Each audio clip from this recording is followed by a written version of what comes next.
Welcome back to It Tastes Like Burning, this Matt. This is Jesse. And as always, when we open up, we have to give you the regular spiel about making sure you can find us on It Tastes Like Burning Cast at gmail.com. You can always find us on YouTube under the same name. Don't ever be afraid to get your sponsored thong or nightcap or possibly drinking glasses. Yeah, those are super awesome. They're on Patreon, and give us always the occasional like, click, and subscribe if you ever feeling willing or wanting. Yeah. So Jesse, I have to play just a short note for you real quick Okay. because we have to address this. Well, hold it close to the microphone.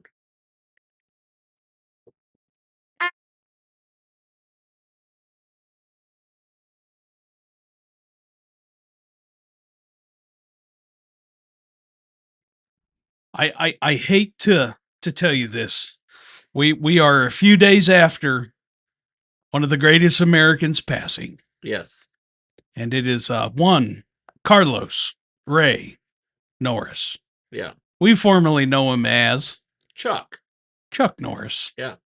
And we were sitting here making light of stories and iterations and jokes.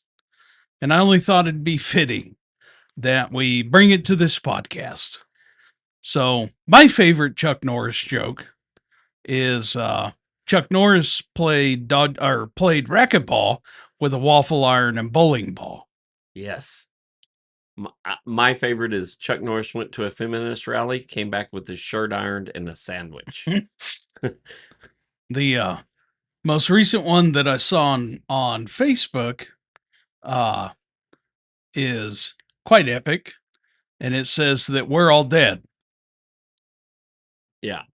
Yes. Chuck Norris is still alive. Chuck Norris is actually the one still alive. Yeah.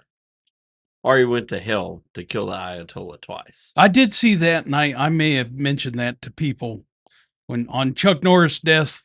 When he had the opportunity talking to God, he asked to go to hell again so he could kill the Ayatollah again. So, hopefully you find humor and light in that. I have a sneaky feeling that if you could teleport 10,000 years in the future, I bet you Chuck Norris jokes still live. You know, truly a great American, great person. Chuck did a lot for society and people and beyond just being an actor and Sure. and an honorary Texan, right? Yes.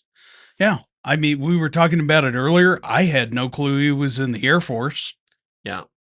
And born in Oklahoma, and we didn't hold that against him. So, really, really awesome guy, lasting legacy, the kind of legacy that you hope to leave no matter who you are.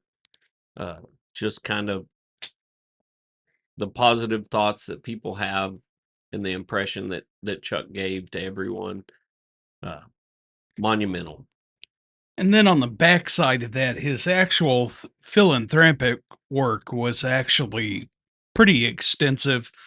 He did a ton for veterans, kind of like Ted Nugent in the sense of veterans, conservation, hunters, animals, protecting nature, law enforcement. Yeah.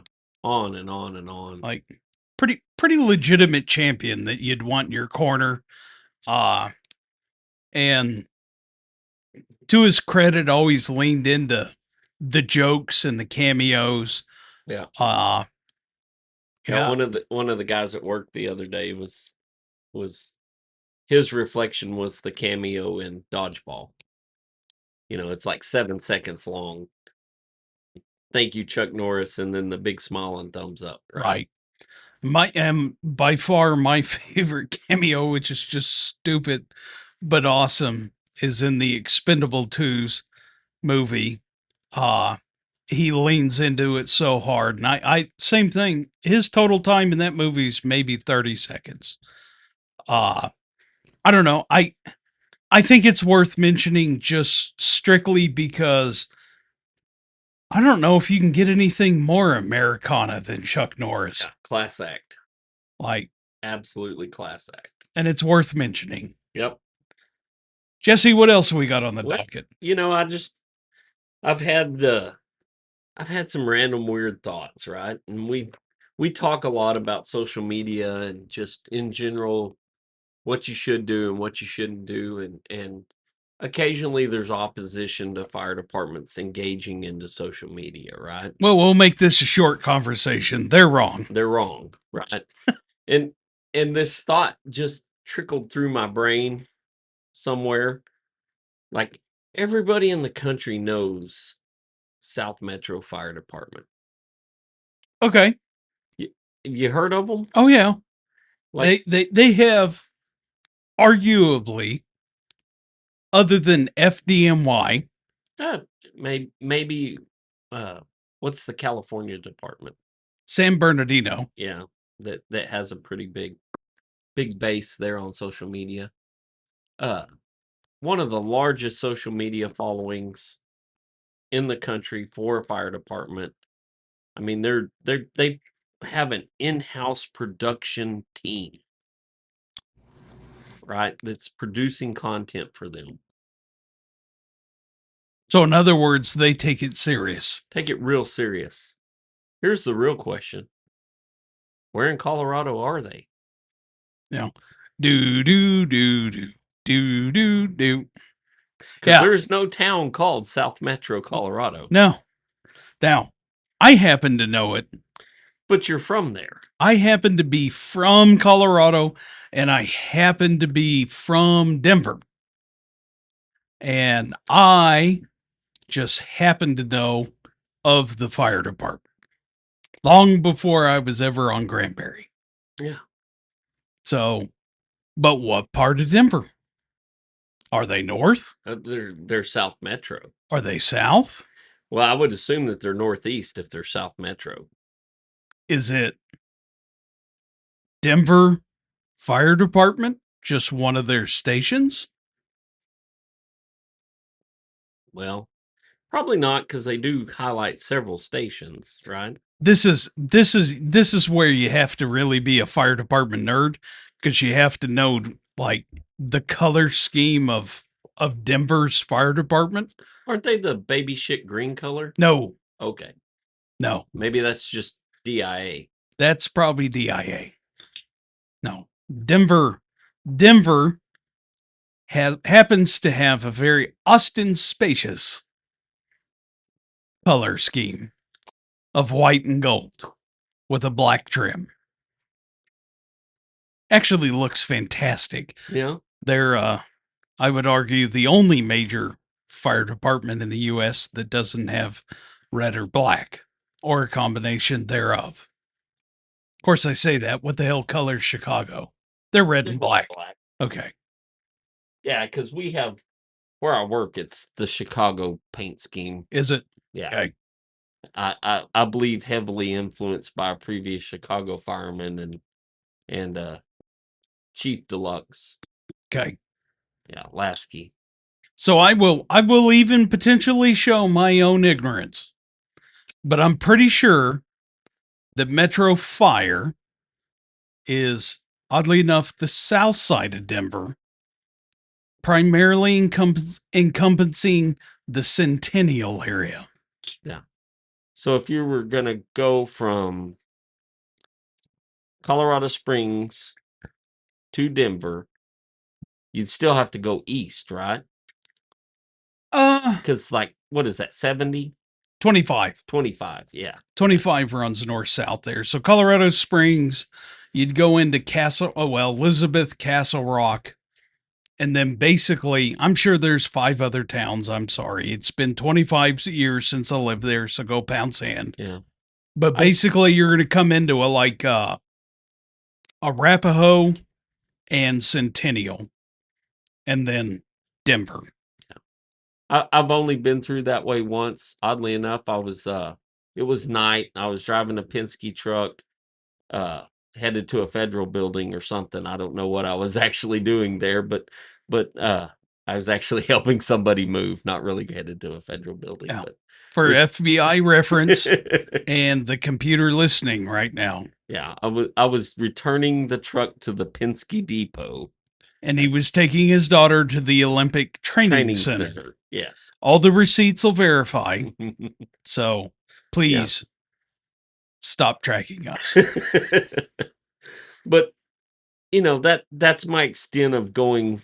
I've been to Colorado Springs dozens and dozens of times, spent a lot of time there, just due to my daughter's sport, right? She was a competitive rifle shooter. That's the mecca for competitive rifle shooting in the country, is go there. So I've been there tons of times, spent weeks and weeks in Colorado Springs, love it. But I've only ventured north once, and that was to return that Penske truck to some rental depot like off of downtown in the sketchy part of Denver. Denver used to have very little of that. Denver's Well, changed. I assure you, they don't put the truck rental depots in the high-end retail area. No. You know what? Just damn it, we're going to go off on this ledge. The fact of the matter is Denver used to be awesome. Keyword used to be. It's challenged now. And we're going to leave it at the word challenged. And it's sad from my perspective what has happened to a very fun city. And sooner or later, I hope they figure it out. Yeah, I think they're working on it. I hear rumblings in the news. In Denver, Yeah, Colorado in general. God, the state needs it. Yeah, they're working on it. But to the greater point, like outside of that social media aspect, would anybody in the country know where South Metro Fire is or know anything about it? I think most people wouldn't even associate it with Colorado, Right. Right. It which would, is funny because I've probably watched 500 hours of their stuff. yeah. And until you dive down the rabbit hole to try to figure out where this is, it's really hard. But they're putting it out there, right? They're And it's It's fantastic. fantastic content. Like they're doing top-notch work. And it's not San Bernardino. It's God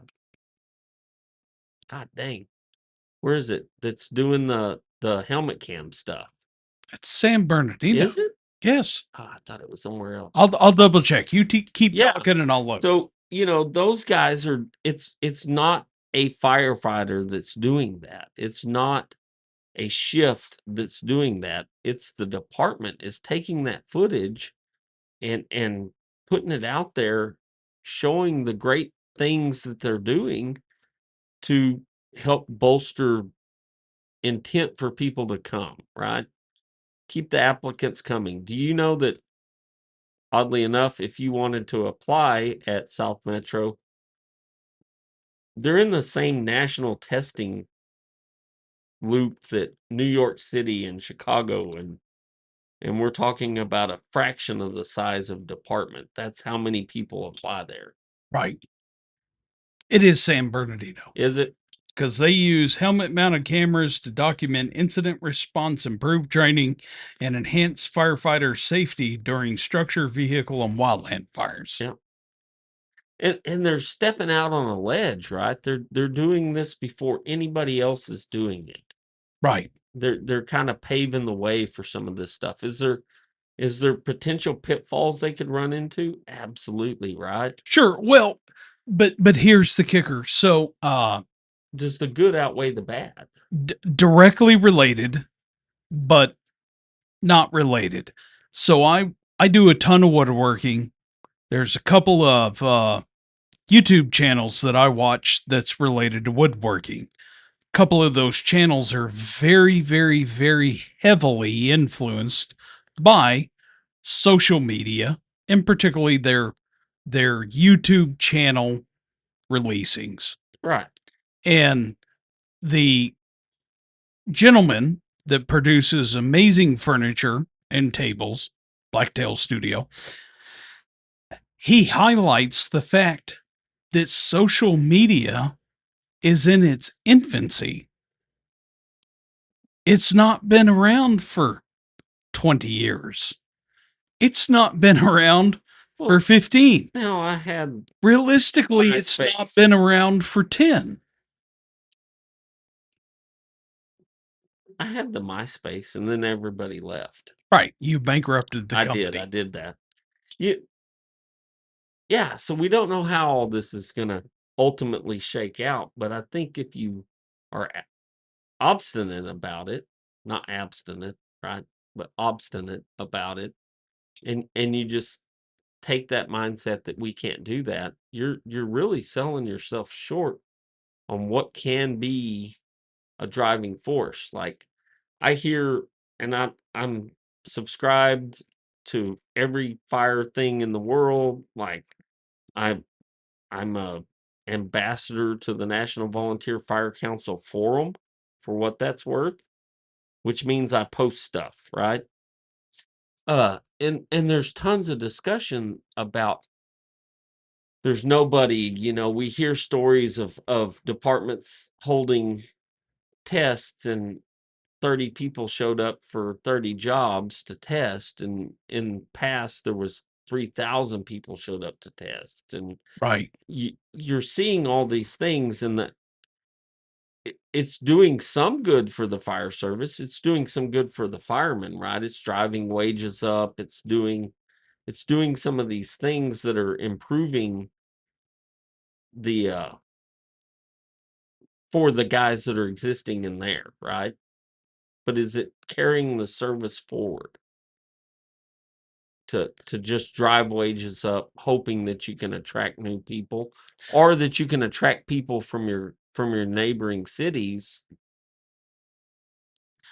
Ooh. That's a double-edged sword. So like we literally go from a 45-minute podcast to a 30-hour podcast with the question you just mentioned. So I was at a conference February, fantastic conference. It's called Texas Association of Fire Educators. Okay.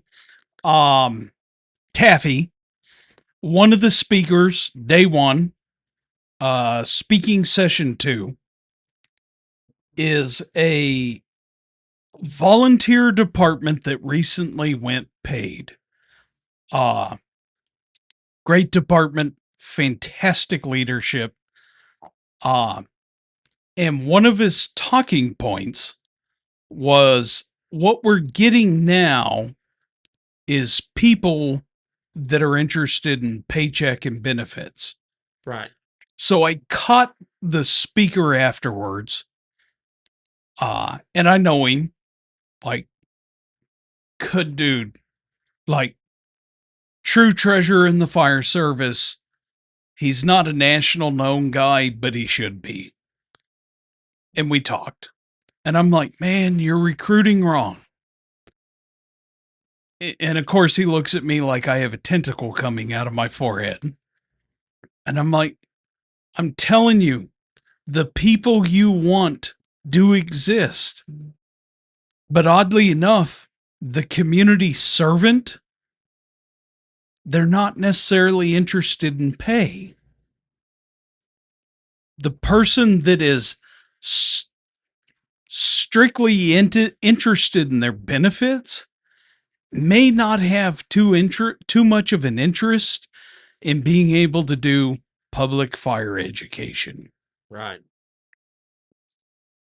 I understand, particularly our market where we're at in the US, it's cutthroat, it's highly competitive, the pay scale's misleading.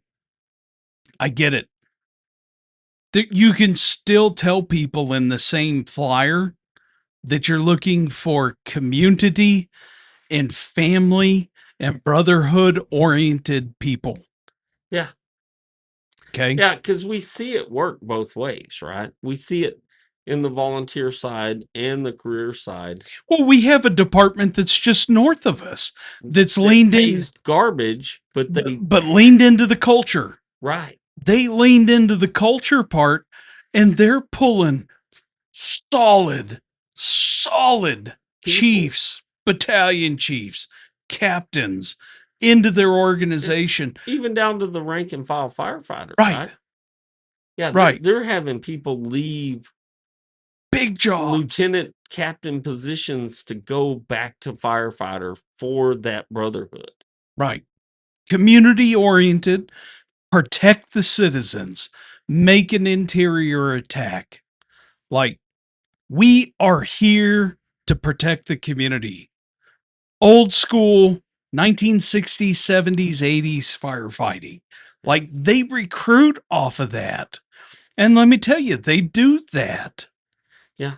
Yeah. And it's, you can get into the safety first culture and some of that stuff, but the bottom line is what they're doing is working, right? Right. They're providing a service. They're keeping their people or going home. They're not completely reckless. Like none of that's happening. They're doing the work. Right. And anytime that they have a job opening, There's hundreds upon hundreds of hundreds. people are applying for a single position. Right.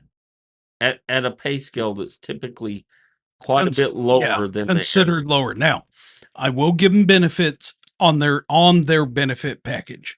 Their benefit package is all there. Yeah. So just for everyone's reference, uh $100,000 a year starting out in our area is high. Like, it's above the average. Okay. That's that's high. Okay. But I'm telling you, at 80,000 a year, highly competitive. Right.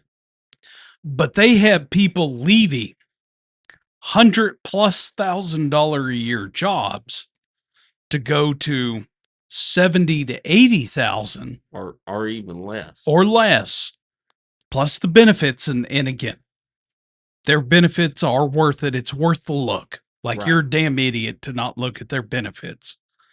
Um, and the people that are aware are factoring in both pay and benefits plus culture. Right. So I think that where this where this discussion springs from and where it goes is it wrong to do is it wrong to hype up or promote your entity? No, absolutely not. But let's compare the two entities that we're just talking about. And the two entities in this place is where people are going to, which I would argue they actually have the potential to significantly increase their social media awareness Right. And following. and following. Okay. And I would argue they're not taking advantage of that, particularly for the amount of growth that they have coming in the future. Right. Okay. Versus the departments they're leaving To go there. to go there, and the departments they're leaving, which are not slouches. Like, I'm not saying those are bad departments at all, but quite frankly, alls they advertise is their pay scale and their benefits.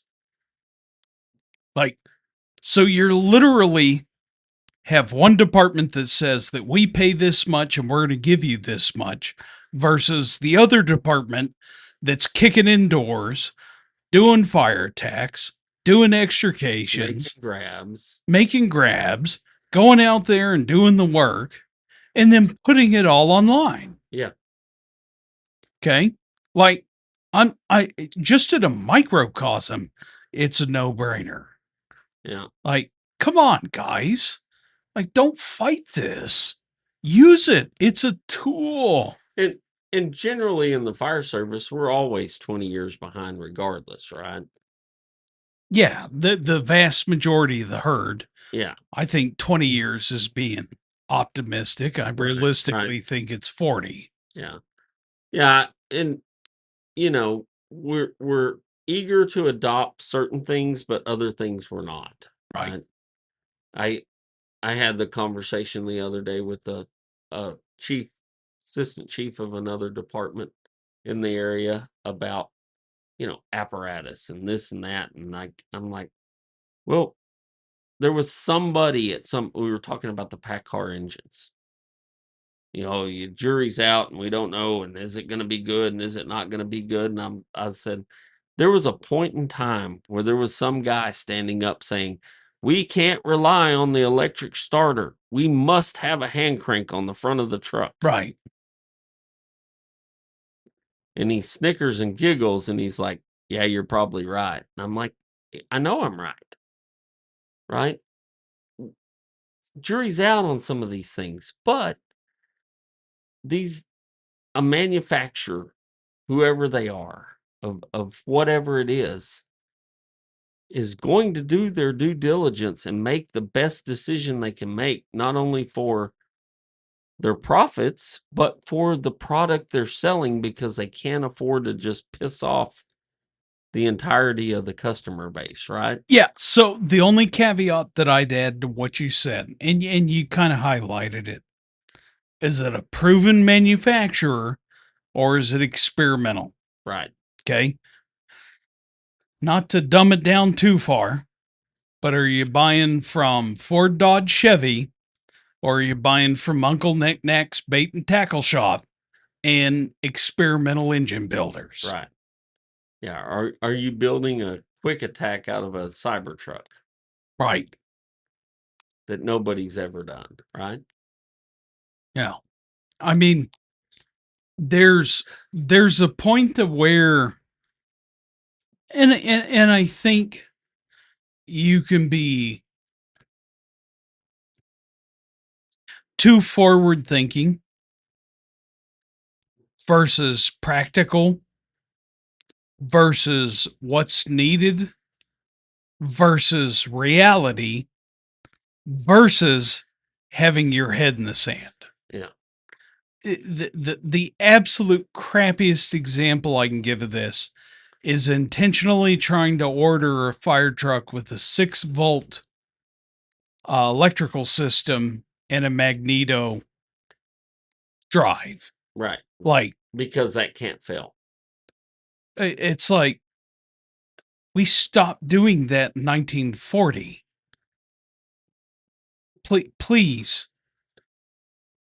stop. No. Do we need the flux capacitor? Probably not. There's a certain But if we point can here. get that, we should go ahead. I would argue you should do it. But Well, and the same holds true with recent apparatus arrivals in our sure. department, right? So we just took delivery of a kind of cutting edge for us apparatus, right? No, it's more than cutting edge for us. We're the first in Texas. Right. So we've got this we call it attack one, but arguably it's replacing a squad, which was a pickup. Right. I call With this truck lunch one. Right. It's a pickup with a camper shell with some crap in the back Right. that goes to medical calls, goes to, It's smoke detector absolute battery garbage. It changes, serves no purpose. hauls some people to other Yeah. things, right? It's not a purpose-built fire apparatus, right? And so this is taking the place of that to do all those jobs that did with just enhanced ability, right? It has more ability. But I have heard so many grumblings and I've heard positive and negative about this truck. And it's like, guys, this thing isn't even in service yet. You don't know. You don't know what it's capable of. You've made some assumptions possibly that it's either going to be the greatest thing in the world or the piece of shit has arrived. Either or. Either or. But you can't possibly know the answer to that question because we haven't used it yet. And quite frankly, no one knows how to use it. Right. So with that and that kind of forward-ish thinking, right? Right? I always look at these things like, does it enhance the capabilities of what was previously doing the job? We check that box, Yeah, right? check. Right? Because we know what the other vehicle is capable of, and it sometimes would make it to the calls, right? So we have enhanced our capabilities beyond what we were previously using to do that job. And we know this. It's indisputable fact. So now it's up to us to realize the potential of what that can do, Uh, ideally, right? ideally. Yeah. So, you know, I know that that got a little bit interesting there for a second, but it's a great conversation, Pete. It's okay. One of the members came in while we were having a discussion, and they were too goddamn naive to realize that we were in the middle of having a discussion. So we didn't finish having our discussion. Yeah. So Yeah. So, we still got to have the discussion. right? It's all well and good, and it'll all work out, and I assure you that no matter what, people are going to have differences of opinion on everything. Sure. Uh, And is it the most perfect purpose-built apparatus on the face of the earth? no. And any fool that thinks that is a fool. Yeah. Does it do every job perfectly every time? No. But neither does anything else. No. And I'd argue if it can do every job perfect, it's worthless. It does none of them perfect. Right. Kind of like a skid steer, right? It's Yep. it does 3 jobs okay, and then the rest of them it sucks as a plow. Correct. Can't hardly plant a crop with it. Yeah. I in social media is the same thing. If you don't understand social media, don't do it. Right. You need to give it to someone That understands it. who understands it. Now, here's the scary thing, and it is scary. They might be 16. And somebody's going to hate whatever it is they're doing. Right. But if they're 70 and they hate it, It's probably good. right. Unfortunately, that's probably what you need. And if you're the 70-year-old, you need to be a little more open-minded on this. And there's certain things that you need to consider.